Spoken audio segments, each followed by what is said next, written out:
thanks for joining us today. We're recording this in the Wind Technology studio, and we want to thank our media sponsor, Royal Credit Union. Our guest at this segment is Representative Karen Hurd, who is running in the 69th Assembly District. Karen, thanks for being with us. Thank you for having me. Before we get into the legislative issues, tell us a little bit more about yourself.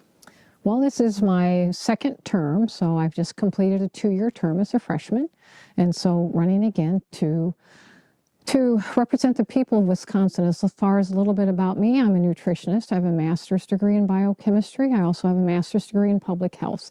And I run 3 different businesses. So I'm a small business owner here in the Chippewa Valley. These businesses are all in Fall Creek. All right, so you decided to run for legislature in the past. You're running to serve again. Yes. So why have you decided to go ahead and try to continue serving in our state legislature? Because I see the need for good public servants, and we have a lot of good public servants in Madison, but I want to be able to help the people of Wisconsin, and so that is my deepest desire. This is not a dream job. If people think being a legislator is a dream job, it is not. You are either hated or you're liked, mostly hated for whatever reason. So whatever you do, someone doesn't like it, or what you don't do, someone doesn't like.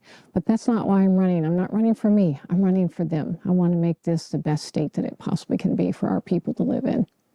Well, let's dig into the issues a little bit then. So if you're re-elected this fall in the 69th District, you'll be serving in the legislature that convenes in January. That's correct. So what issues do you think you would concentrate on in the new session? Oh, there are many issues. They're wide. Right at the top of my list is children. I want to help the children of Wisconsin. So we have a child care crisis that is not solved yet, and worked on that extensively last session. More work, a lot more work needs to be done on that. So I want to work with that. I also want to work with our foster care system and our adoption system to make that more streamlined and better for our little children, so that they're not hanging in foster care for 3 years and not knowing where they're going and what's happening to them.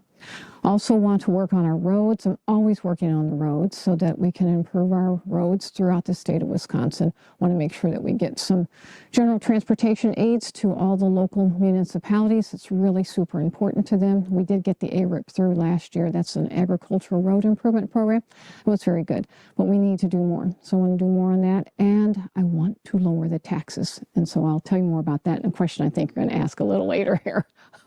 All right, well, let's get right to that question. So okay. One of the questions we have representing the business community, and I should mention that we don't endorse candidates, but we try to do this as a way to educate voters, and that is, what is the role of state government in having a strong economy here in the Chippewa Valley? It is really big. And so, although, we see inflation and the economy coming from the federal government, and, it's a top-down pushed agenda, there's much that we can do at the state. The number one thing that we can do is lower income taxes, because when you lower income taxes, the people have more money in their pocket. If they have more money in their pocket, then they will go out and spend that money on whatever product that they want to spend it on. Therefore, the businesses have more demand. If they have more demand, they're going to try to meet that demand, so that they are going to increase their production of whatever their product is. And then that means that they're going to increase their production. They also need to hire more employees to be able to increase their production to keep up with the demand. Then you have more employees, and then those employees are getting paid, so they have money in their pocket to go out and buy products, and then the cycle goes on. So the best way to improve the economy is, number one, lower income taxes. Number two, make it a business-friendly environment. We have tons of regulations, even at the state level. I'm appalled at the hoops that government puts upon businesses that they have to leap through. And I want to see some of those extraneous, not necessary regulations go away. I understand that there needs to be some regulations, to make sure that everybody's getting a quality product, blah, blah, blah. But we have over-regulated the industry, and so those have got to be looked at hard, and the ones that aren't necessary, they need to go away.